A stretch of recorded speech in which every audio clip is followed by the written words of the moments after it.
अस्सलाम वालेकुम, welcome to GFX mentor. मैं आपका टीचर इमरान और आज मैं लेकर आ गया हूं आपके लिए फोटोशॉप बिगनर सीरीज की क्लास नंबर 9। और आज का टॉपिक क्या है? इरेजर्स। नॉर्मल वाला इरेजर भी है, बैकग्राउंड इरेजर भी है और मैजिक इरेजर भी है। तो आइए स्टार्ट करते हैं।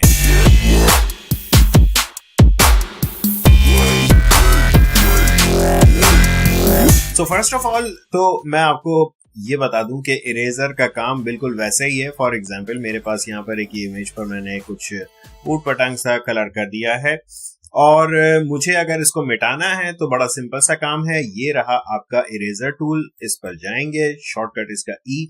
अच्छा, बाय द वे ये मैं आपको बता दूं कि किसी भी टूल के ऊपर जब आप अपना माउस ओवर करते हैं तो आपको एक छोटी सी टूल टिप दिखती है, उसमें एक छोटा सा ब्रैकेट के अंदर जो अल्फाबेट लिखा हुआ है वो उसका शॉर्टकट होता है। सो ये रहा आपका इरेजर टूल और इरेजर के साथ आपके पास एक बैकग्राउंड इरेजर भी है, एक मैजिक इरेजर भी है। बट उससे पहले हम देखेंगे इरेजर टूल। इरेजर टूल का काम बड़ा सिंपल सा है यार। मैं इसमें क्या आप लोगों को बताऊं कि क्या करना है, बस मिटा सकते हैं। हाँ, अलबत्ता ये जरूर है कि जो मैंने ब्रशेस की क्लास में मैंने आप लोगों को बताया था कि आप राइट क्लिक करके ब्रश चेंज कर सकते हैं, तो हाँ यहाँ पर भी वो सारी चीजें अवेलेबल हैं कि अगर आप सॉफ्ट ब्रश यूज करना चाह रहे हैं तो आप सॉफ्ट ब्रश यूज कर लें। सो देखें, अब जब मैं मिटा रहा हूं तो बहुत सॉफ्टली ये इरेज कर रहा है। ठीक है, नाउ अगर मैं यहां से चाहूं तो फ्लो कम कर सकता हूं और ओपेसिटी कम कर सकता हूं। एंड यस, आप बिल्कुल वैसे ही जैसे ब्रश से कोई चीज पेंट करते हैं उसी तरह इरेजर से आप कोई चीज मिटाएंगे। ठीक है, नाउ इस इरेजर टूल के अंदर अगर आप देखें तो आपके पास दो और टूल्स हैं, एक बैकग्राउंड इरेजर और एक magic eraser. Now background eraser से पहले मैं आप लोगों को बताना चाहूंगा मैजिक इरेजर क्या काम करता है।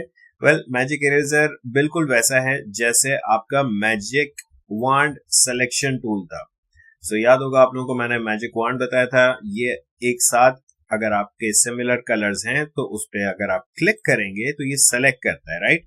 ठीक इसी तरह से आपके पास जो मैजिक इरेजर टूल दिया हुआ है ये आपका इरेज करेगा। अच्छा, पहले एक और छोटी सी बात मैं बता दूं कि अगर आप बैकग्राउंड लेयर पर हैं और आप नॉर्मल इरेजर टूल यूज कर रहे हैं तो याद रखिएगा वो इरेज करता हुआ आपको यूजुअली व्हाइट आपको रिजल्ट दे रहा होगा। नाउ बैकग्राउंड लेयर याद रखिएगा ये ट्रांसपेरेंट नहीं होती, इसमें आपके ओपेसिटी वगैरह अवेलेबल नहीं है। दैट्स व्हाई वो ये करता है कि आप जब भी बैकग्राउंड लेयर पे कोई चीज इरेज करते हो तो वो वहां पर बैकग्राउंड कलर पेंट कर देता है। सो बैकग्राउंड कलर क्या है, इस वक्त हमारा व्हाइट है। लेट्स से मैं अपना बैकग्राउंड कलर रेड कर देता हूं और अगर मैं नॉर्मल इरेजर अपनी बैकग्राउंड लेयर पर रखूं मिटाऊंगा तो वो सिंपली ये करेगा कि रेड कलर पेंट करना शुरू कर देगा। तो इससे टेंशन ना लें। हाँ, अलबत्ता अगर आप इसको ट्रांसपेरेंट करना चाह रहे हैं तो एक तरीके कार तो यह है कि इसको डबल क्लिक करें और इसको नॉर्मल लेयर में कन्वर्ट कर दें। सो अब ये आपका लेयर 0 आ रहा है और अब आप जब मिटाएंगे तो ये आपका ट्रांसपेरेंट में मिटना शुरू हो जाएगा, राइट। सो मैं इसको अंडू कर रहा हूँ, मजीद अंडू कर रहा हूँ, बैकग्राउंड लेयर पे वापस हम आ गए। नाउ जैसे मैंने आप लोगों को बताया था कि मैजिक वांड एक साथ एक ही तरह के कलर्स को सेलेक्ट करता है। मैजिक इरेजर सिंपली एक क्लिक में पूरा उड़ा देगा। नाउ मैंने जानबूझ के ये बड़ा सिंपल सा इमेज लिया है जिसमें बड़ा प्लेन सा स्काई था, ठीक है। एंड ऑब्वियसली नॉर्मल हालात में इतना ज्यादा ये इस तरह के स्काई नहीं मिलते हैं, यूजुअली बादल वगैरह होते हैं तो उसमें इतना ये काम नहीं आता। बहरहाल एक और चीज के जब आप क्लिक करके इरेज करते हैं तो आपको एक कोई लेयर रखनी जरूरी है। मिसाल के तौर पे मैं यहाँ पर ब्लू कलर लेके यहाँ पे फिल कर रहा हूँ एक लेयर पे और इस लेयर को ड्रैग करके नीचे ला रहा हूँ, ठीक है। सो अब आपको इजीली दिख रहा है कि हाँ जी ये आपका इरेजर ने इरेज कर दिया है और नीचे से निचली लेयर नजर आ रही है, ठीक है। ऑलराइट, तीसरा टूल बहुत शॉर्ट सा है मगर बड़ा मजेदार सा है।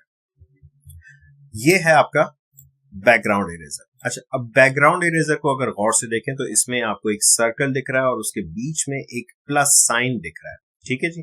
नाउ इस प्लस साइन के साथ मैं आपको एक चीज बताऊं कि ये वो चीज है कि लाइक जहां पर आप रखकर इरेज करेंगे ये सिर्फ उसी कलर को मिटाता रहेगा। नाउ इसमें छोटी सी टेक्निकल चीज मैं आपको बताऊं, जब कभी भी आप इस तरह से बैकग्राउंड इरेजर यूज करना चाहें तो आप पहला काम तो ये कर लें। वैसे तो ये खुद से आपको बैकग्राउंड लेयर को लेयर 0 में देखें खुद ही कन्वर्ट करके दे देता है, लेकिन आप फिर भी खुद से इसको कन्वर्ट करें और एक लेयर लेकर के उसमें कोई कलर फिल कर दें और इसको नीचे रख दें। नाउ इस लेयर को, कलरफुल लेयर को नीचे रखने का फायदा ये है कि जब हम इसका बैकग्राउंड इरेज करेंगे तो हमें नीचे वाला जो कलर है वो दिखना चाहिए, ताकि हमें अंदाजा हो कि हाँ जी सही मिट रहा है या नहीं। इसके साथ साथ एक दो चीजें मैं और बताना चाहूंगा कि देखें यहाँ पर इसकी कुछ सेटिंग्स है। सेटिंग्स क्या है, ये आपके पास सैंपल कंटिन्यूअस, ये है सैंपल वंस, और यहाँ पर है sample background swatch. Now obviously ये बैकग्राउंड स्वॉच पे आप रखेंगे तो आपको बताना पड़ेगा कि ये बैकग्राउंड कलर जो है सिर्फ वो उसी को मिटाए। सैंपल कंटिन्यूअस क्या है कि जैसे आप क्लिक करके यहां से मिटा रहे हैं और जैसे ही मैं प्लस साइन अपना इसके ऊपर लाऊंगा तो वो ये भी मिटाना शुरू कर देगा। याद रखिएगा ये प्लस साइन आपका बहुत इंपॉर्टेंट है। देखिए मैं अगर यहां पे क्लिक कर रहा हूं तो ये मिटा रहा है आपके सिर्फ स्काई को, राइट। लेकिन अगर मैं जैसे ही इस प्लस साइन को नीचे लाना शुरू करता हूं तो वो नीचे की चीजें भी मिटाना शुरू कर देता है। सो ये कंटिन्यूस सैंपल ले रहा है। अगर मैं इसको यहां पर रख दूं सैंपल वंस, ठीक है, इससे फायदा ये होगा कि जहां मैंने फर्स्ट टाइम क्लिक किया, और याद रखिएगा कि क्लिक करके रखना है, ठीक है, ऐसा ना हो कि आपने क्लिक करके छोड़ दिया। इवन अब मैं नीचे भी आऊंगा तो ये मिटाएगा नहीं, बिकॉज जो उसने फर्स्ट टाइम जिस चीज को मिटाया था उसी को वो मिटाता रहेगा। ठीक है जी, ये मैंने सिंपली इस तरह से मिटा दिया ना। अगर आप गौर से देखें तो कुछ आर्टिफैक्ट्स वगैरह रह गए हैं, ठीक है ना। ये क्यों हो रहा है, यहाँ पर आपके पास दी हुई है टॉलरेंस। अगर मैं इसकी टॉलरेंस बढ़ा दूं तो ये थोड़ा सा ज्यादा चीजों को मिटाना शुरू करेगा ना। 40 टॉलरेंस आई थिंक बेहतर है। ये कुछ ऐसी चीज है कि जिस थोड़ा सा ट्रायल एंड एरर वाली चीज है। आप इसको जरा 3-4 मरतबा आपको जरा सा ट्राई करना पड़ेगा और उसके बाद फिर ये जाकर के आपको कहीं सही रिजल्ट देने लगेगा। ठीक है, मैं इसको थोड़ा सा टॉलरेंस और बढ़ा रहा हूँ। याद रखिएगा टॉलरेंस बहुत ज्यादा मत बढ़ाइएगा। देखिए यहाँ इसके ऊपर स्काई पर ये थोड़ा सा क्लाउड्स नीचे की तरफ आ रहे थे तो इसने इसको भी मिटा दिया। ठीक है, इन शॉर्ट यार मैं ये कहूंगा कि इसको 30 पर रखते हैं और आई बिलीव के 30 वुड बी फाइन। एंड वो जो थोड़ा सा रह रहा है उसको हम बाद में एडजस्ट कर लेंगे। ठीक है, सो मैंने इसको इरेज कर लिया ना। अब ये जितना बाकी का हिस्सा बचा है मैं आपको सजेस्ट करूंगा कि सिंपली आप ले लें अपना नॉर्मल इरेजर टूल और उससे इसको इरेज कर दें। बाकी इस चीज का ख्याल रखना कि नॉर्मल इरेजर जब आप यूज कर रहे हैं तो मैं इसकी ओपेसिटी आई मीन जो हार्डनेस है वो 100% रख रहा हूं। ठीक है, तो इसको मैं मिटा रहा हूं like this and that's it.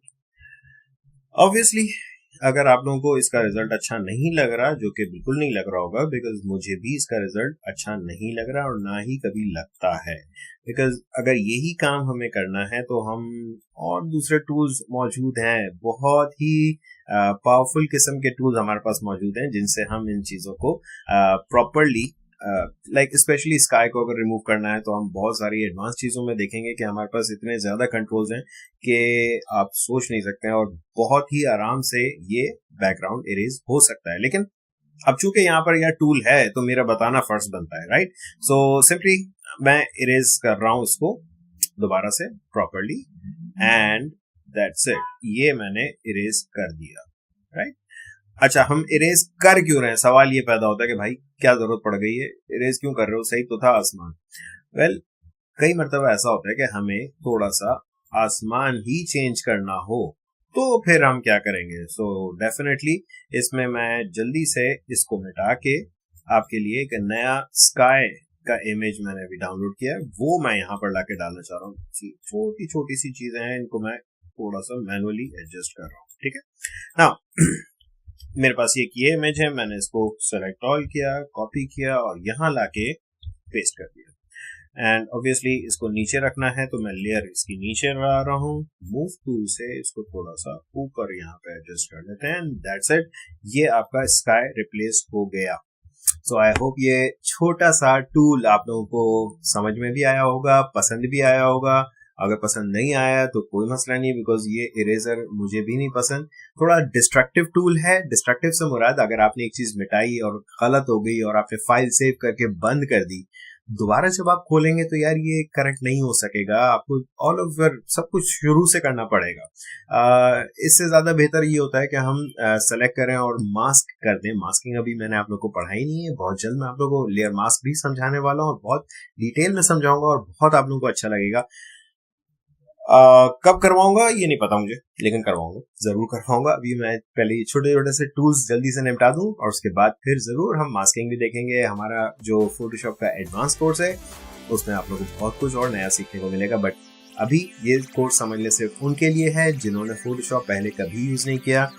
And I hope आप सबको ये क्लास भी पसंद आई होगी। अगर पसंद आई तो प्लीज लाइक कीजिएगा और अगर सब्सक्राइब नहीं किया तो प्लीज सब्सक्राइब करें।